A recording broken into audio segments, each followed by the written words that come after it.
রাসূলুল্লাহ সাল্লাল্লাহু আলাইহি ওয়াসাল্লাম একবার খুব আফসোস করছিলেন। তিনি যখন শুনতে পেলেন যে বনি ইসরাইলের অনেক অনেক লোক হাজার বছর হায়াত পেত, তারা শত শত বছর ইবাদত করত, শত শত বছর তারা জিহাদ করত, তখন তিনি আফসোস করে বললেন, হায় রে, আমার শেষ সময়ের উম্মতের কি হবে? কারণ তিনি বলেছেন যে আমারু উম্মতি মা বাইনা সিত্তিন ইলা সাবঈন, আমার উম্মতের গড় বয়স হচ্ছে 60 থেকে 70। ওয়া আকাল্লুহুম মান ইয়াজুজু যালিক, খুব অল্প সংখ্যক লোকই এর চেয়ে বেশি হায়াত পাবে। রাসূল সাল্লাল্লাহু আলাইহি ওয়াসাল্লাম যখন দেখলেন যে শত শত বছর হায়াত পেয়েছে বনি ইসরাইলের লোকেরা, বনি ইসরাইলের ওরা শত শত বছর জিহাদ করেছে, তো আমার উম্মত তো 60 বছরে তার হায়াতই শেষ, 60 থেকে 70-এর মধ্যে তার জীবনই শেষ, তা আমার গুনাহগার উম্মতের কি হবে? রাসূল সাল্লাল্লাহু আলাইহি ওয়াসাল্লাম খুব আফসোস করছেন। তো রাসূলুল্লাহ সাল্লাল্লাহু আলাইহি ওয়াসাল্লামের এই চিন্তা, এই উদ্বিগ্নতা দূর করার জন্য আল্লাহ তাআলা সূরাতুল কদর নাযিল করলেন এবং বললেন যে ইন্না আনসালনাহু ফি লাইলাতিল কদর ওয়া মা আদরাকা মা লাইলাতুল কদর লাইলাতুল কদরি খায়রুম মিন আলফি শাহর। লাইলাতুল কদর, এই কদরের রাতটা হচ্ছে এমন রাত যেটা খায়রুম মিন আলফি শাহর, হাজার মাসের চেয়েও সেরা। 1000 মাস লাগাতার ইবাদত করলে যে সওয়াব, কদরের রাতে ইবাদত করলে এর সমান সওয়াব হবে নাকি? সমান হবে না। আল্লাহ তাআলা বলেছেন খায়রুম মিন আলফি শাহর, না, এর চেয়েও শ্রেষ্ঠ, এর চাইতেও বেশি। হাজার মাসে, অর্থাৎ 1000 মাসে হয় 83 বছর 4 মাস।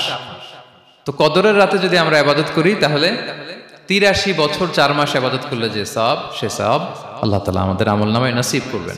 তো আমরা যেন এই কদরের রহমত বরকত থেকে যেন আমরা বঞ্চিত না হই।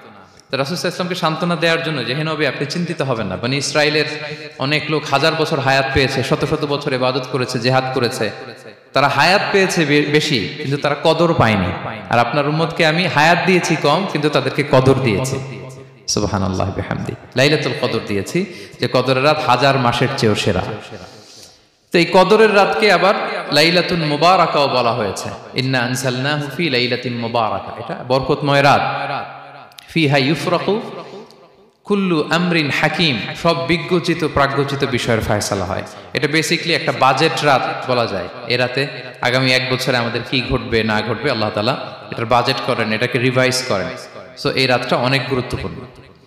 তো এই কদরের রাত, এটা কবে? এটা স্পেসিফিক ছিল, মানে সুনির্দিষ্ট ছিল। রাসূল সাল্লাল্লাহু আলাইহি ওয়াসাল্লাম আমাদেরকে জানাতে চেয়েছিলেন কবে, কিন্তু রাসূল সাল্লাল্লাহু আলাইহি ওয়াসাল্লাম জানাতে পারেননি। সহিহ বুখারীতে এসেছে যে রাসূল সাল্লাল্লাহু আলাইহি ওয়াসাল্লাম খারাজান নবী সাল্লাল্লাহু আলাইহি ওয়াসাল্লাম লিয়ুখবিরানা বিলাইলাতিল কদর। উবাদা ইবনে সামিত রাদিয়াল্লাহু তাআলা আনহু বলেন, রাসূল সাল্লাল্লাহু আলাইহি ওয়াসাল্লাম আমাদেরকে জানাতে বের হয়েছিলেন যে কবে কদরের রাতটা। ফাতালাহা রাজুলান মিনাল মুসলিমিন, হঠাৎ মুসলমানদের মধ্য থেকে 2 জন ঝগড়া লাগলো, তর্ক লাগলো আর কি। রাসূল সাল্লাল্লাহু আলাইহি ওয়াসাল্লাম হঠাৎ করে ওই ঝগড়ার দিকে খেয়াল করলেন, ওইদিকে খেয়াল করে ওই তারিখটার কথা তিনি ভুলে গেলেন। ফারুফিআত, রাসূল সাল্লাল্লাহু আলাইহি ওয়াসাল্লাম বললেন, আমার হৃদয় থেকে, অন্তঃকরণ থেকে এটাকে উঠিয়ে নেওয়া হলো। এখন আমি মনেই করতে পারছি না এটা কি 23 না 25 না 27 না 29, আমি মনে করতে পারছি না। এজন্য রাসূল সাল্লাল্লাহু আলাইহি ওয়াসাল্লাম বলেছেন যে তবে আমি এতটুকু মনে করতে পারছি, ফালতামিসুহা ফিল আশরিল আওয়াখিরি ফিল বিত্রি, রমাদানের শেষ দশকের বেজর রাত্রিগুলোতে তোমরা কদর তালাশ করো। বেজর রাতে যদি তোমরা কদর তালাশ করো তাহলে এই কদর সুনিশ্চিতভাবে তোমরা পাবে।